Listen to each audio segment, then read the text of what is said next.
আজকের লেকচারে আমরা একটা প্রবলেম সলভ করব। আমাদের লাস্ট লেকচারে আমরা ব্রেক কন্টিনিউ আমরা মোটামুটি শিখে নিয়েছি পাস স্টেটমেন্ট, এবং আমরা একটা প্রবলেমও দেখেছি লাস্ট লেকচারে। আমরা প্রাইম নাম্বার চেকিং এর প্রোগ্রামটা আমরা দেখে নিয়েছিলাম, ঠিক আছে। তার আগে অব্দি কোনো সেরকম প্রবলেম দেখিনি, তার আগের লেকচারে তো একটু ফ্যাক্টোরিয়াল করার কনসেপ্টটা দেখেছিলাম। তো আজকে একটা ফুল ফ্লেজেড প্রবলেম দেখবো, যেটা কিনা আর্মস্ট্রং নাম্বার প্রবলেম। কি আর্মস্ট্রং নাম্বার বলছে তার আইডিয়াটা একটু দেখে নিই। যেরকম হচ্ছে ধরো না 153, ঠিক আছে।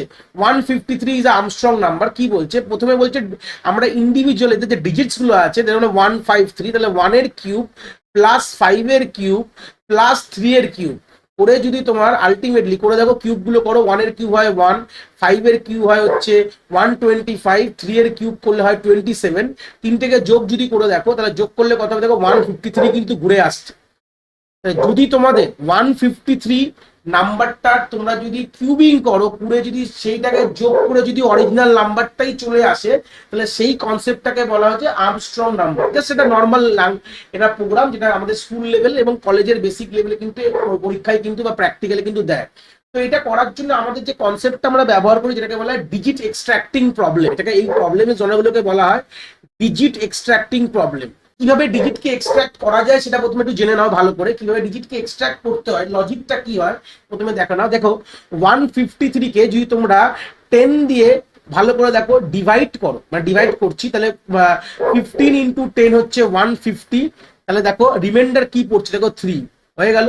সেকেন্ড আমাদের কি হবে, যে কোশ্চেনটা আমরা দেখো রিমাইন্ডার কিন্তু একটা পেয়ে গেছি, দেখো 153 থেকে আমরা 3 কে পেয়ে গেছি।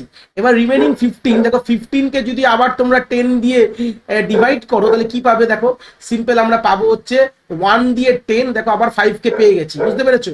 আবার সেকেন্ড যখন আমরা আবার 5 কে 10 দিয়ে আমরা ডিভাইড করবো, দেখো 0 দিয়ে হচ্ছে 0, তাহলে রিমাইন্ডার কত পেলাম, আমি সরি এখানে 1 হবে, এখানে 5 হবে না। তাহলে দেখো রিমাইন্ডার কিন্তু আমরা এখানে 1 পেয়ে গেছি। তাহলে দেখো তিনবারে আমি দেখো পেছন থেকে মানে রিভার্স অর্ডারে কিন্তু আমি একটা ডিজিটকে এক্সট্রাক্ট করেছি। তাহলে এটাকেই বলা হয় ডিজিট এক্সট্রাকশন করা হয়। ডিজিট এক্সট্রাকশনের কোডটা কিরকম দেখতে হয় দেখো, ওয়াইল লুপ আমরা ইউজ করি। ধরে নাও এই 153 একটা টি নামক ভেরিয়েবলে আছে, যত পর্যন্ত টি না গ্রেটার দেন 0 তত পর্যন্ত এই লুপটা চলবে, ঠিক আছে। আমরা একটা জি নামক ভেরিয়েবলের মধ্যে কি করলাম, জি ইজ ইকুয়াল টু আমাদের টি মড 10 করলাম, মানে মড করে আমি রিমাইন্ডার গুলো নিচ্ছি, জিতে রাখলাম। ধরুন আমি প্রিন্ট আমি জি করলাম, ঠিক আছে। তার মানে কি আমার এই প্রথমবার আমার 3 হবে, তারপর 5 হবে, তারপর 1 হবে। তারপর আমরা এখানে কি করব, আমরা সিম্পল পরবর্তীকালে এই যে দেখো ফার্স্ট টাইম টি এর ভ্যালু 153, সেকেন্ড বার কিন্তু টি এর ভ্যালু 15 হয়ে গেছে। তার মানে আপডেট হলো, কিভাবে হলো, তার কোশ্চেনটা হয়ে গেল সেকেন্ড টাইম হচ্ছে ডিভাইজার হয়ে গেল। তাই জন্য কি করলাম, T is equal to T by 10। দেখো এটার মানে হচ্ছে, দেখো প্রথমবার 153 ছিল, তাহলে 153 থেকে জি এর মধ্যে 3 আসলো, 3 কে প্রিন্ট করলে, আর এখানে কি হলো, মানে কিভাবে আমাদের লুপটা চলছে, মানে লুপটা ডিক্রিমেন্ট লুপ, কিন্তু এটা মানে এক কমে গেল। আগে ছিল 153 বাই 10 করা, মানে কি বাই মানে কোশ্চেন দেয়, আর সিঙ্গেল বাই না ডাবল বাই ইউজ করে, আমরা ইন্টিজার ডিভিশন করছি তো ডাবল বাই ইউজ করবো। ডাবল বাই করলে টি এর মধ্যে হয়ে গেল 15 হয়ে গেল। তো নেক্সট টাইম যখন লুপটা ঘুরবে তখন 15 দিয়ে ঘুরবে, 153 দিয়ে না, 15 দিয়ে ঘুরবে, বুঝতে পারছো, 15 দিয়ে পরের পোর্শনে লুপটা ঘুরবে। এইভাবে কিন্তু আমরা ডিজিটকে এক্সট্রাক্ট করতে পারি। তো আমরা আলটিমেটলি এটাকে একবার প্র্যাকটিক্যালি দেখি কিভাবে করবো জিনিসটাকে। দেখো প্রথমে আমি বলেছিলাম এনটা ইনপুট নেবে, এন দিয়ে আমরা ইনপুট নিলাম, INPUT ইনপুট ব্র্যাকেটে এন্টার আ নাম্বার, ঠিক আছে, এন্টার আ নাম্বার হয়ে গেল। দেওয়ার পর আমরা কি করলাম, আমরা একটা কপি রাখলাম, জাস্ট এনটা ইউজ করবো না, টিটা ইউজ করবো, জাস্ট আর কিছু করলাম না, ঠিক আছে। ওয়াইল লুপ লিখবো বলেছিলাম, ওয়াইল ধরে নাও টি যত পর্যন্ত তোমাদের গ্রেটার দেন 0 হবে তত পর্যন্ত এই লুপটা চলবে, ঠিক আছে। আমরা কি করলাম, জি ইজ ইকুয়াল টু আমাদের টি কে আমাদের মড করলাম 10 দিয়ে, যেটা এক্ষুনি বললাম। আমরা প্রিন্ট করে দেখো ডিজিটটা এক্সট্রাক্ট হচ্ছে কিনা। তো আমরা প্রিন্ট জি করছি আপাতত। আর আমরা কি করলাম, T is equal to E by double by বলেছিলাম, কারণ ইন্টিজার ডিভিশন হচ্ছে।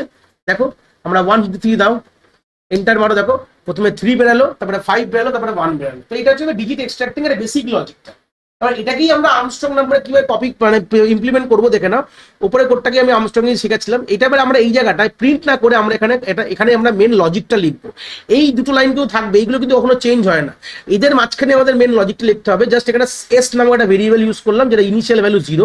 তাহলে আমি কি করবো, এস ইজ ইকুয়াল টু, এখানে দেখো জাস্ট আমরা কি করবো, কিউবের সাম করবো বলেছিলাম, S is equal to S plus ডিজিটগুলো এক্সট্রাক্ট হয়ে জিতে আছে, জিটার কিউব করলাম, জি ইন্টু জি করে আমরা একটা সেলফ অ্যাডিশন করে ফেললাম, ঠিক আছে। এইবার করার পর এটা তো আলটিমেটলি আমাদের কি হবে, আলটিমেটলি তুমি যদি প্রিন্ট করে এস দেখো আমরা যাই দেবো না, আমরা মোটামুটি আমাদের প্রিন্ট করে দেখারও দরকার নেই। আমি যদি এসকে প্রিন্ট করি, যদি প্রথমে দিই 153, তাহলে 153 আসবে, তাই তো? দেখো 153 দেওয়া মানে আমরা আলটিমেটলি আমাদের যদি 1 এর কিউব, 3 এর কিউব, 5 এর কিউব করলে কি হয়, 153 আসবে। তো এই জায়গাটা যদি প্রিন্ট না করে আমরা যদি এর ইন্টারমিডিয়েট স্টেপ গুলো দেখতে চাই, তাহলে আমরা এখানে প্রিন্ট করি, দেখি দেখো কি হয়। তো সেম আমরা 153 দেবো, দেখো ইন্ডিভিজুয়াল দেখাবে। প্রথমবার কে বেরিয়েছিল 3, তাহলে 3 এর কিউব কত হয় 27। তো তারপর দেখো 27 প্লাস আমার 125 করলে 152 প্লাস 1 কিউব করলে 153। দেখো আমি ইন্টারমিডিয়েট স্টেপটা দেখিয়ে দিলাম তোমার, প্রত্যেকবার কিরকম ব্যাপারটা হচ্ছে, ঠিক আছে? তো সেই সূত্রে দাঁড়িয়ে এরকম হয়ে গেল। এবার আমরা কি করলাম, ইফ যদি তোমাদের অ্যাকচুয়াল এন এর ভ্যালু আর এই এস এর ভ্যালু যদি সিমিলার হয়ে যায়, তাহলে আমরা লিখবো প্রিন্ট আর্মস্ট্রং নাম্বার, সিঙ্গেল কোটসে লিখবে ARM, এলসে লিখবে প্রিন্ট নট আর্মস্ট্রং নাম্বার। চলে আসি দেখে নাও, 1 দাও, এন্টার মারো, আর্মস্ট্রং নাম্বার বলবে, শিফট এন্টার দেবে। যদি আমরা আর্মস্ট্রং এর জায়গায় যদি অন্য কিছু দিতে দাও, তাহলে আমরা ধরে নাও সামথিং 23 দিলাম, তাহলে বলবে নট আর্মস্ট্রং নাম্বার। তাহলে এটাই হচ্ছে বেসিক কনসেপ্ট ছিল আমাদের আর্মস্ট্রং নাম্বার। খুব সিম্পল লজিক। তো আমি দেখালাম কি করে একটা ফুল ফ্লেজেড ওয়াইল লুপ ইউজ করে, ফর লুপ ইউজ করে এরকম একটা কোড করতে হয়। তো এই ছিল আমাদের basic concept of Armstrong number. আশা করি তোমরা প্রবলেমটা খুব ভালো করে বুঝতে পেরেছো। যদি ভিডিওটা ভালো লেগে থাকে অবভিয়াসলি একটি লাইক করো, আর বন্ধু বান্ধবের সাথে শেয়ারও করো যাদের সত্যিই দরকার এরকম ভিডিওর। আর হ্যাঁ, অবভিয়াসলি চ্যানেলে নতুন হলে চ্যানেলটাকে সাবস্ক্রাইব করে দিও এবং বেল আইকনটিকেও প্রেস করে দিও, তাহলে এরকম নতুন নতুন ভিডিওর নোটিফিকেশন তোমরা সবার আগে পেয়ে যাবে। তোমাদের এক একটি লাইকে আমি অনেকটি মোটিভেশন পাই, আমি ফিউচারে এরকম ভিডিও আরো তোমাদের যেগুলো দরকার আমি অবভিয়াসলি নিয়ে আসার প্রচেষ্টা রাখি। তোমাদের যদি কোথাও কোনো ডাউটস হয় তাহলে ভিডিওর কমেন্ট সেকশনে অবভিয়াসলি আমাদের জানাতে পারো, আমি সেইগুলোর সমাধান অবভিয়াসলি করার চেষ্টা করব। তোমাদের যদি মনে হয় স্পেশাল কোনো টপিক আছে যেটা নিয়ে ভিডিও বানালে তোমাদের সুবিধা হবে, সেটাও তোমরা আমায় জানাতে পারো এই ভিডিওর কমেন্ট সেকশনে লিখে। অবভিয়াসলি চেষ্টা করব ফিউচারে সেই টপিকগুলোকে নিয়ে ভিডিও বানানোর কথা। সবাই ভালো থেকো, আর হ্যাঁ, আবার দেখা হচ্ছে নতুন একটি ভিডিওর সাথে।